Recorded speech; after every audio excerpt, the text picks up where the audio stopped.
Tudo bem, pessoal? Bom, vamos seguir nessa aula 5 agora sobre a questão da inferência no modelo de regressão múltipla, tudo bem? A gente vai pegar esse capítulo, e ficar só sobre, eu vou aproveitar com vocês para fazer uma revisão sobre a questão da inferência, que nós vemos em estatística, e vamos aplicar diretamente aos betas, tá? Eu acredito que a essa altura vocês devem estar se perguntando, principalmente com base na última aula, como que você descobre se x é significativo, em termos estatísticos para afetar y. O que eu posso falar para vocês é o seguinte: a gente vai executar testes de hipótese sobre cada um dos betas, tá? De forma específica. Por que isso acontece? Notem que quando nós coletamos dados y e x de uma amostra, tá? Lembrem que uma das hipóteses lá de Gauss-Markov é a amostragem aleatória. Então, nós estamos trabalhando com amostras para falar sobre esses betas da população, População essa que nós não podemos, ou não temos acesso a todos os dados, tá? Seja por motivo de tempo, por motivo financeiro, a gente não consegue ter todos os dados ao mesmo tempo. Então, a gente retira uma amostra e, com base nessa amostra, a gente quer ter boas aproximações da realidade. Tudo bem? Ok. Então, nada mais natural do que na lógica amostra-população da gente realizar inferência, fazer teste de hipóteses nesses betas para ver se eles são estatisticamente significativos. Tudo bem? E é isso que esse capítulo vai repassar. A gente vai fazer um apanhado daquilo que nós vimos em estatísticas e avançar para a parte de inferência dos betas na regressão. Tudo bem? Então vamos conversar, Eu já cheguei a falar com vocês, quando a gente comprova que o estimador não tem viés e calcula a variância dele, que existe uma distribuição amostral para esses estimadores, tudo bem? Então até aqui a gente que sabe, que dadas as hipóteses de Gauss-Markov, o estimador MQO ele é blue, é o melhor estimador linear não viesado. Para a gente testar, pessoal, esses valores encontrados para os betas, a gente precisa adicionar uma nova hipótese ao conjunto de pressupostos, tá? E eu vou chamar ela de RLM6. O erro U populacional ele vai ser independente das variáveis explicativas x, tá? Que é algo que a gente já viu, mas aqui ele vai ser normalmente distribuído com média zero e variância sigma ao quadrado, tudo bem? Então o U, faltou um tio aqui entre U e N, ele segue uma normal com média zero e variância sigma ao quadrado, tá? Para dados cross-sectional, pessoal, que majoritariamente o que nós vemos aqui em econometria, na introdução à econometria, as 6 suposições de RLM1 até RLM6, adicionando essa, elas vão ser chamadas de suposições do modelo linear clássico, MLC. Por quê? Vão ser com base nessas 6 suposições que a gente vai fazer quase tudo se tratando de regressões em econometria. Tudo bem, pessoal? Na parte clássica, na parte que a gente está vendo aqui nesse curso. Bom, sobre todas essas hipóteses, pessoal, o estimador MQO, além dele ser blue, que para ser blue precisa só dar 1 a 5, ele é o que apresenta a menor variância sem o viés. Tudo bem? Então vale destacar que para amostras muito grandes, essa hipótese que eu acabei de falar com vocês de normalidade, ela pode ser abandonada. Por quê? Michel, por que essa RLM6 não é necessária para amostra grande? Porque a gente sabe que pelo teorema central do limite, o teorema do limite central, se n for muito grande, a gente garante que aquela estatística tem distribuição amostral igual a normal. Tudo bem? Então a gente não precisa impor essa hipótese, já que a gente sabe que por aproximação, respeitando o teorema do limite central, ela vai seguir uma normal. Tudo bem, pessoal? Então a gente tem a questão aqui dos erros, como a gente viu lá antes. A nossa RLM5 é sobre homocedaticidade. E a distribuição normal, que é a RLM6, elas podem ser nessas duas hipóteses em conjunto bem representadas com essa figura.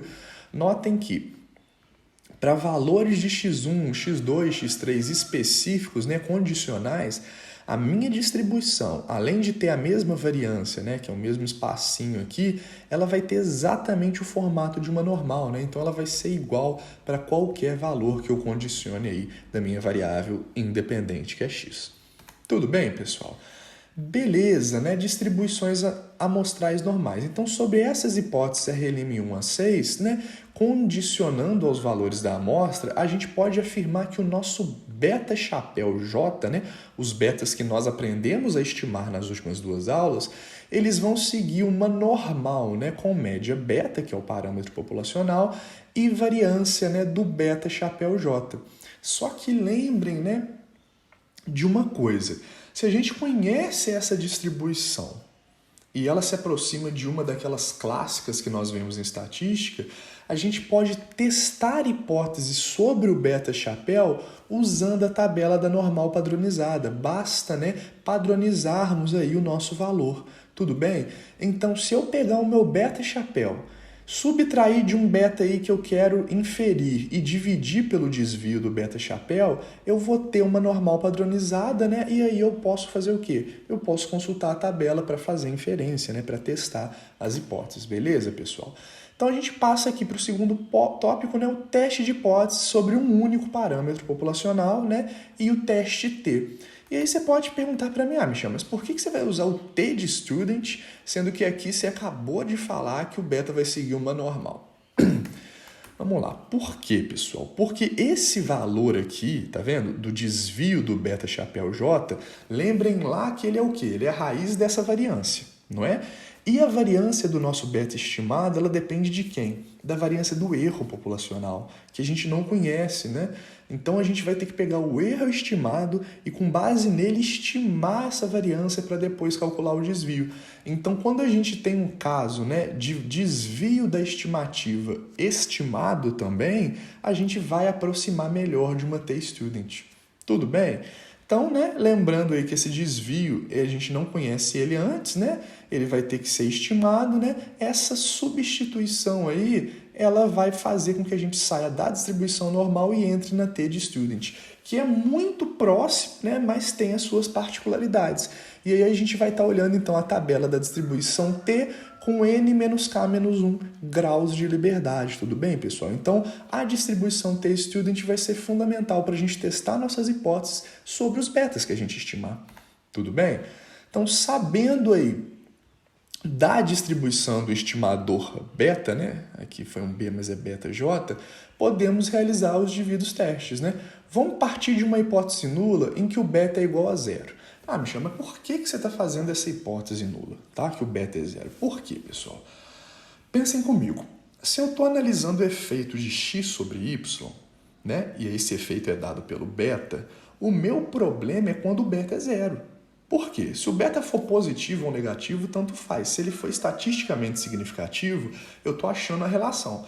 Mas se o beta for zero, significa que aquela variável que eu estou trabalhando, né, o xj, aí, que pode ser 1, 2, 3, 4, então, quantos forem, né, no caso da regressão múltipla, ele não importa para explicar y. E aí, nesse caso, né, eu quero saber. Por quê? Se você está fazendo uma política pública, né? Eu vou dar um exemplo aí de um design de política monetária, né? Você está no Banco Central e o Banco Central fala, vamos seguir uma regra de Taylor, onde a taxa de juros ela vai depender basicamente da inflação, ela depende aí do câmbio e de uma medida, né, do PIB, tá? Dando um exemplo aí generalizado. E aí você quer saber o seguinte, como que inflação, PIB e câmbio afetam, né, o Banco Central, as mudanças na taxa de juros, na taxa Selic. Se, por exemplo, o beta do câmbio for zero, significa que não adianta o Banco Central tentar vender, né, reservas ou aumentar suas reservas para tentar afetar o câmbio. Por quê? Porque essas mudanças no câmbio não vão, né, ser significativas, né, nesse efeito. Tudo bem? Então a gente tem que ter uma noção daquelas variáveis que têm efeito e daquelas que não têm. Vou dar um outro exemplo, né? Vamos supor que você quer reduzir a desigualdade em uma região, né? Em um município específico aqui no Vale do Mucuri. E aí você quer ver as variáveis que importam para o movimento da desigualdade desses municípios, tá? E aí vamos supor que você tem aí o crescimento econômico, anos de estudo da população, você tem aí desenvolvimento humano, você pode ter gastos com saúde por parte do governo municipal, gastos com assistência, tá? Você pode ter várias variáveis que ditam aí como vai ficar essa desigualdade. E aí você quer fazer uma política pública, né? Vamos supor que você é um secretário aí da fazenda do município e você quer fazer esse design. Como que você decide, por exemplo, o que vale mais a pena?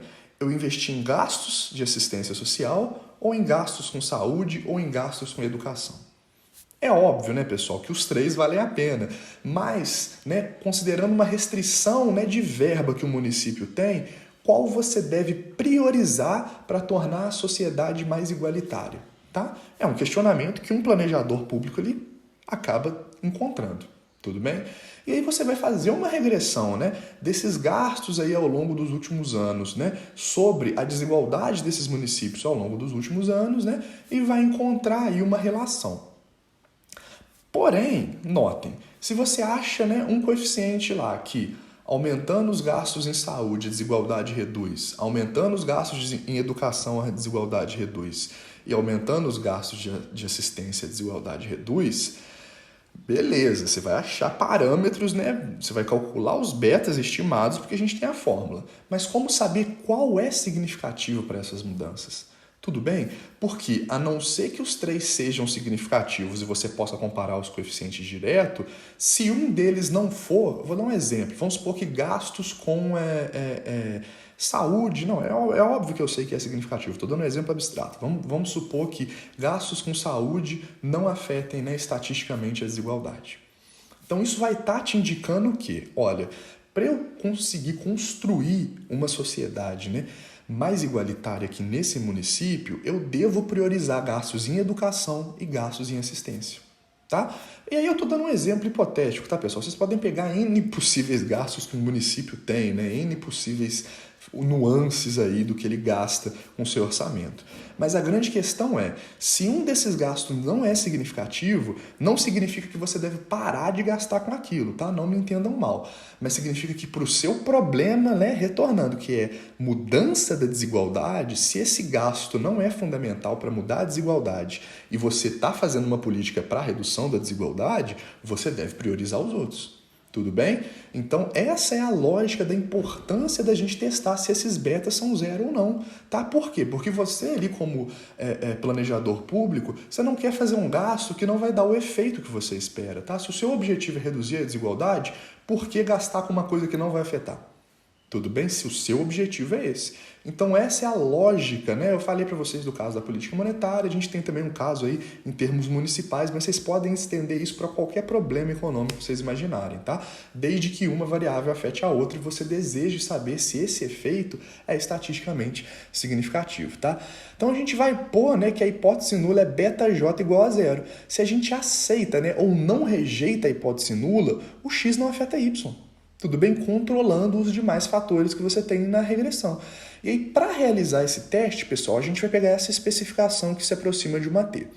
Só que se o nosso beta aqui populacional testado é zero, você vai cortar esse menos zero aqui e vai ficar simplesmente o seu beta sobre o desvio padrão. Então, para testar a hipótese de um beta, basta você pegar o valor estimado e dividir pelo desvio padrão dele. Aí você vai achar o quê? Um T calculado, tá? Esse T, que você vai fazer o quê, pessoal? Vai olhar lá na tabela da T e vai comparar com o T crítico. Tudo bem? E aí, né, antes de passar para essa parte de comparação do T calculado com o crítico, lembrem-se lá da estatística, isso é uma coisa que eu tenho certeza que vocês viram, que a hipótese nula sendo uma igualdade, a alternativa, que é a H1, ela pode ser unilateral ou bilateral, tá? Então, a unilateral, seu beta maior que zero ou beta menor que zero. E a bilateral, diferente, tá? Normalmente, pessoal, em economia, exceto em situações muito específicas, a gente adota a bilateral, tá? Porque a gente quer saber, né, se ele pode estar para cima ou para baixo daquilo. Se a gente quer ter somente, né, 5% de chance de rejeitar a H0 quando ela é verdadeira, ou seja, cometer um erro, a gente vai escolher o nosso alfa como 5%. Tá? E aí, determinado alfa e procurando, né, o T crítico para esse alfa na tabela, né, a gente vai achar o T, que é o valor crítico, e vamos comparar com esse T calculado aqui. Tudo bem, pessoal? No caso, né, em que nós temos uma hipótese alternativa unilateral, a gente rejeita H0, ou seja, a gente diz que existe efeito se o T calculado for maior que o T crítico. Se a sua unilateral for menor, a gente rejeita H0, diz, né, que o x tem efeito se o t calculado é menor que menos o t crítico, tá? Esses casos aqui, né, quando a gente tem a alternativa unilateral. Tá? Então a gente está olhando como se fosse somente uma região. Lembrem lá do teste de hipóteses, tá? Essa região aqui, né, rachurada, ela é a região de rejeição e antes dela a gente não rejeita, tá? Essa área, para o caso unilateral, ela corresponde especificamente a 5%, né, que é o nível de significância que você escolheu. Pode ser tanto para a direita, né, no caso em que o beta é maior que zero, quanto para a esquerda, se ele for menor que zero, tá? Já no caso bilateral, pessoal, a gente vai rejeitar o H0, né? Ou seja, a gente vai dizer que existe efeito de x sobre y se em módulo a minha estatística calculada é maior do que o valor crítico que eu consulto na tabela. E aí lembrem-se, né? Ó, diferente de zero, então é bilateral. Lembre-se que no caso da bilateral, você pega o seu nível, né, de significância aí, o seu valor de significância e divide por 2, porque você tem duas regiões. Então, se o alfa é 5, é 2,5 para cada lado. Essas regiões aqui, né, que estão rachuradas, é a região de rejeição. Se tiver aqui no meio, na área branca, você não rejeita. Beleza, pessoal? Então, em resumo, né, com exceção de casos especiais, a gente sempre vai tentar adotar uma hipótese nula bilateral. Se a gente rejeita a hipótese nula, o x, né, e o beta que a gente encontrou são estatisticamente significativos. Show de bola. Agora, se a gente não rejeita a hipótese nula de que o beta é zero, o x não afeta y aí a um nível, né, de significância, no caso aí de 95%, ou seja, 5% de risco aí de você cometer um erro. Beleza, pessoal? Ok. E além de testar, gente, o zero, né, que eu acho que para a econometria é o nosso valor central, já que eu expliquei para vocês, né, que a nossa preocupação é se uma variável não afeta a outra, a gente não quer concentrar a atenção nela, fazer um gasto ou executar uma política, a gente poderia testar outros valores, tá? Notem que a mecânica do teste é o seu beta-chapéu estimado menos um beta, que é um valor que você está testando, sobre o desvio do beta-chapéu. Então, Michel, eu posso testar também um A qualquer, tá? Vamos supor que você quer testar um A que é igual a meio, tá? Tô dando um valor aleatório. Você vai executar o teste da mesma forma, mas ao invés de fazer menos zero, é menos meio. Você vai fazer a sua estatística calculada, vai comparar com o valor crítico e vai lá olhar, é bilateral, é unilateral, e vai fazer a mesma regra de comparação. A diferença é que você está testando a igualdade na hipótese nula com um valor A aqui específico, tá? Se esse A for zero, a gente volta, né, para o que a gente acabou de ver, tá? Uma coisa muito importante, pessoal, que eu também mostro em estatísticas para vocês, é computar o p-valor desse teste, tá? O que é o p-valor, tá? É o menor nível de significância que a gente consegue, né, rejeitar a hipótese nula. Lembrem-se lá da estatística. Então, a regra majoritária é o seguinte: quando eu peço o programa para estimar o beta, ele vai sair o valor do beta, ele vai sair o desvio padrão, a estatística calculada lá e o p-valor, tá? E aí o p-valor, pessoal, a gente vai tentar interpretar dessa forma. Ó, você primeiro tem que saber qual que é o nível de significância que eu estou assumindo. É 5, é 10, é 1, tá? Qual que é? Vamos supor aí que você está no nível 5. O seu p-valor para você rejeitar a hipótese nula de que não existe efeito de x sobre y, ele tem que ser menor do que o seu nível de significância aqui, 0,05. Então, se o seu p-valor for 0,01, 0,02, 0,03, você rejeita a hipótese nula. Ah, Michel, e se eu estou adotando um nível de significância de 5% e o p-valor é maior, por exemplo, 0,15, né, que seria 15%? Nesse caso, que o p-valor é maior do que o nível que você escolheu, você não rejeita a hipótese nula e o seu x não afeta o seu y. Tudo bem? Então, para nós, né, quanto menor o p-valor, melhor, tudo bem? A gente quer p-valor o mais próximo de zero possível, porque aí a nossa evidência é muito forte, né, do efeito de x sobre y. Beleza, pessoal? Ok, né? A maioria dos programas vai fornecer para vocês o p-valor em relação ao teste bilateral. Tudo bem? Nesse caso, né, se você quiser o valor da distribuição unilateral, basta você dividir ele por 2, tá? Só um pequeno detalhe aqui. Ok, então falei para vocês sobre a distribuição amostral, né, que a gente vai procurar uma T. Falei sobre testar esses betas, né, com o teste T. Vamos falar agora, né, de uma abordagem complementar ao teste de hipótese que tem que chegar no mesmo resultado, que é quem? O intervalo de confiança, tá? Como que a gente vai construir, pessoal, o nosso intervalo de confiança, tá? Vamos supor que eu tenha aí uma regressão que me fala que a cada R$1 milhão investido no município em assistência, eu teria menos 0,1 de redução na desigualdade, tá? Como que eu calculo, né? Como que eu estimo o valor desse beta em termos de intervalo? Você vai fazer simplesmente o que, pessoal? O seu beta chapéu, mais ou menos o T crítico, tá? O T que você olha na tabela, vezes o desvio padrão. Então, esse T crítico, como a gente sabe, ele tem um valor para cada nível alfa que você escolhe. Então, é o seu beta estimado, mais ou menos o T crítico, dependendo do seu alfa, vezes o desvio do beta. Quando você construir isso, você vai ter o quê? O seu valor central desse intervalo é o beta chapéu, o valor inferior é o beta chapéu menos T vezes o desvio e o valor superior é o beta chapéu mais T vezes o desvio, tá? Então você constrói um intervalo, né, de possíveis valores, né? Com aquele seu alfa lá, né, de margem de erro, né, ou nível de significância, para você indicar a possibilidade, né? Lembre-se que dentro do intervalo de confiança, todos os valores são estatisticamente equivalentes, né? Ou iguais. Tudo bem, pessoal? Ok. Então, né, notem, uma outra forma de você testar se X afeta Y é você verificar se dentro do intervalo de confiança que você está construindo possui o valor zero.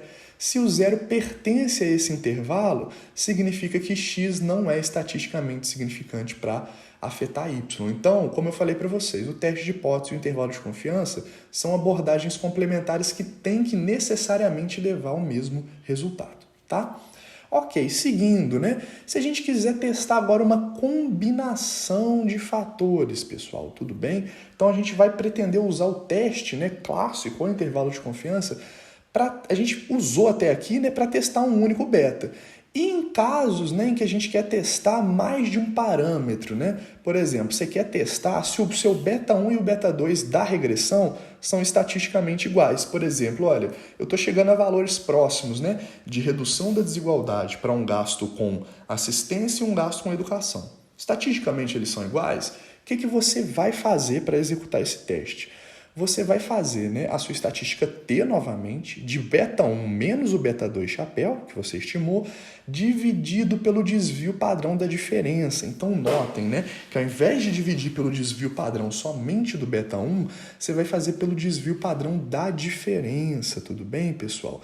Isso daqui é muito importante, porque esse desvio padrão da diferença, ele é a raiz da variância de beta 1 mais a variância de beta 2 menos 2 vezes a covariância de beta 1 e beta 2. Essa matriz de covariância, né, ela vai ser dada com base lá naquela notação matricial que eu mostrei para vocês, né, da variância dos estimadores, tudo bem? E é ela que a gente vai usar para fazer teste de combinações lineares. Nem todo programa, né, solta de cara para você essa matriz, né? Mas a maioria, se você digitar os comandos certos e pedir, ele vai estimar isso daqui para você. Beleza, pessoal? Ok. E por fim, né, o teste, né, com restrições lineares múltiplas. Notem que até agora a gente estava testando beta-beta, um beta de cada vez. O beta 0, beta 1, beta 2, beta 3, 1 a 1.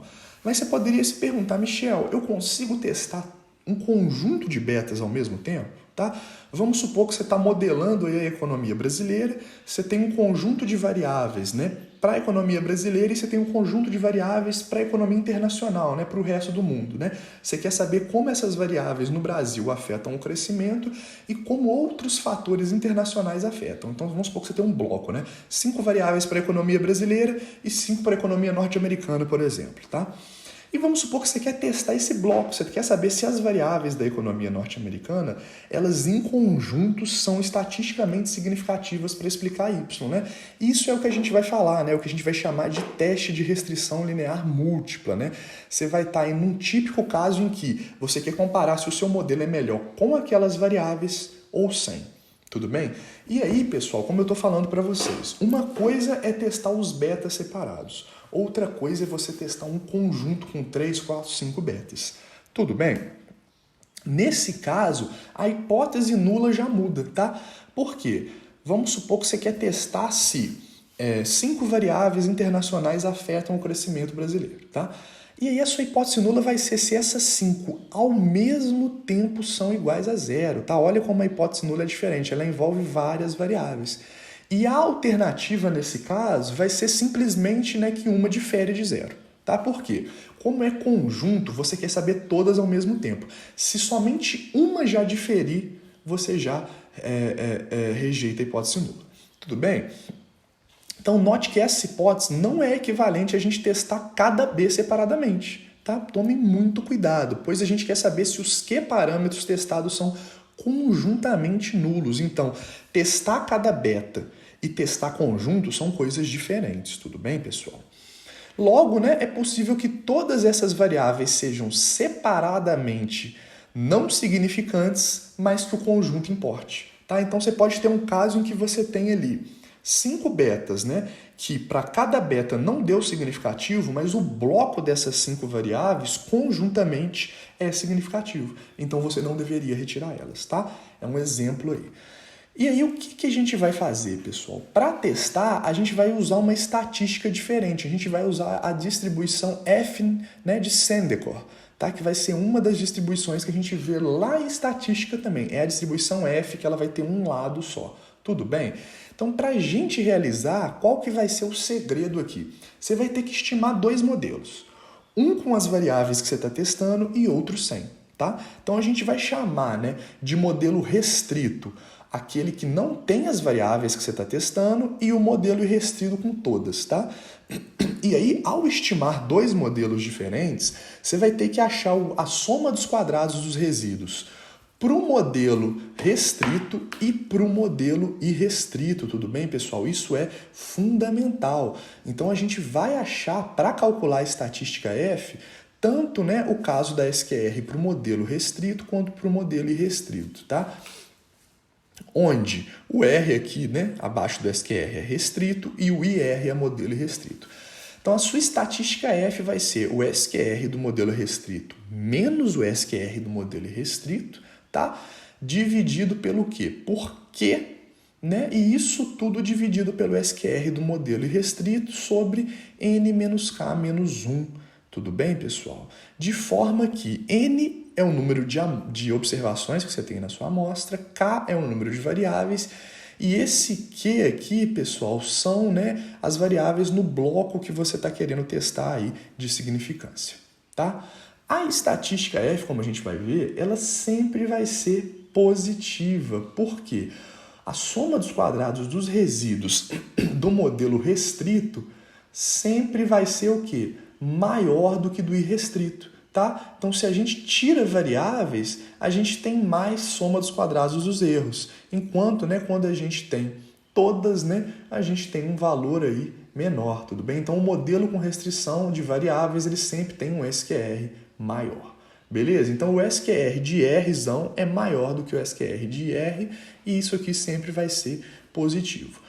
Qual que é a lógica, pessoal? Então, à medida que o número de x aumenta, a soma dos quadrados dos resíduos sempre cai, tá? Por definição algébrica. Então, essa estatística F, né, ela sempre vai ser positiva por conta disso, né? À medida que você aumenta no modelo irrestrito, a soma dos quadrados dos resíduos, ela faz o quê? Ela cai. Então, no modelo restrito sempre é maior, tudo bem? Então, né, a gente vai ver com a estatística F uma lógica de variação, né? Uma lógica de crescimento do SQR quando a gente sai do modelo irrestrito para o restrito. A gente quer saber, né, se essa soma dos quadrados dos resíduos, né, tem um crescimento aí significativo. Tá? Para a gente decidir se o crescimento do SQR é grande o suficiente, né, para a gente poder, né, passar para o modelo restrito, para o restrito, a gente precisa entender a distribuição de F, né? E essa distribuição F Sandekor, ela vai ter esse formato igual a gente viu lá em estatística, tá? Ela vai ser unicaudal ou unilateral. A gente vai fazer aqui sempre no teste F um teste unilateral, tá? Não surpreendentemente, o F, né, onde Q é referido como os graus de liberdade do numerador e N menos K menos 1 do denominador, né, para um nível de significância alfa, a gente também vai consultar a tabela da F, tá? Então, da mesma forma que a T-Student, que é normal, a F tem uma tabela, né? A F de Sandecor, ela tem uma tabela para você achar o valor crítico e a região de rejeição. Então, se o nosso F calculado, né, que é esse aqui, for maior do que o F crítico, a gente vai rejeitar H0. E aí não precisa de módulo, não precisa de sinal. Por quê? Porque é um teste unilateral, então a única restrição é essa. O F que você calcula com base nesse quociente tem que ser maior do que o F que você consulta da tabela, considerando aí o seu nível de significância alfa. Tudo bem, pessoal? Então você vai ter lá a distribuição F, você vai ter um F crítico e uma região crítica. Tudo bem? Se o F que você está calculando com base nessa expressão, ele for maior do que o F crítico, ou seja, se ele estiver nessa região aqui rachurada, você rejeita a hipótese nula de que todas essas variáveis conjuntamente são zero, não tem efeito. Tudo bem? Já se o seu F, né, for menor do que o valor crítico, você não rejeita a hipótese nula de que elas são irrelevantes. Beleza, pessoal? Então, né, por favor, lembrem-se, existe uma distinção entre eu testar beta a beta e testar conjuntamente, tá? E aí você pode me perguntar, Michel, eu posso testar quantos conjuntamente? Quantos você quiser. Tudo bem? Você pode testar o conjunto inteiro, você pode testar 2, você pode testar 3, 4, 5, né? Desde que você respeite essa regra. O seu modelo restrito é sem as variáveis que você está testando e o irrestrito é com todas.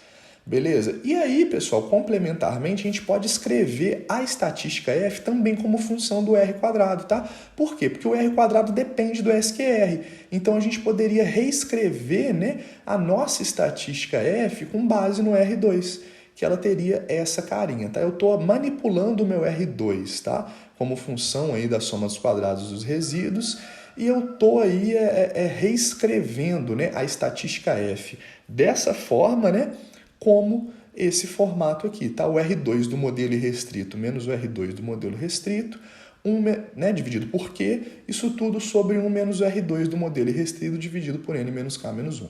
Então, pessoal, o que eu estou dizendo é, se você calcular com essa fórmula ou com essa, tanto faz, tem que dar exatamente o mesmo valor, tá? Em termos de centésimos, tem que dar igualzinho. Por quê? Porque são as mesmas regressões. Você está só escrevendo uma coisa em função da outra. Beleza? Então, né, um caso especial, né, finalizando, é quando a gente tem todos os betas sendo testados conjuntamente. Como eu falei para vocês, você pode testar todos, pode testar 2, 3. A única coisa que não faz sentido é você usar a estatística F para testar um beta só, tudo bem? Já que ela é significância conjunta, você vai testar mais de um. Você vai testar 2, 3, 4. Porque se você for testar um, você não deve usar a estatística F, você deve usar a T, que foi o que a gente viu no início da aula. Beleza, pessoal? Tá. Então, né, o caso específico é quando você quer testar todos os betas ao mesmo tempo, né? Como o R2 do modelo restrito, né, que não vai possuir nenhuma variável, é igual a zero, né? Já que você não está usando nenhum x, você pode resumir essa fórmula como um R2 do irrestrito sobre Q, 1 menos o R2 do irrestrito N menos K menos 1, tá? Para testar o seu conjunto inteiro ao mesmo tempo. Beleza, pessoal? Ok, né? Então a forma básica do teste F ela pode ser utilizada para a gente testar qualquer conjunto de restrições.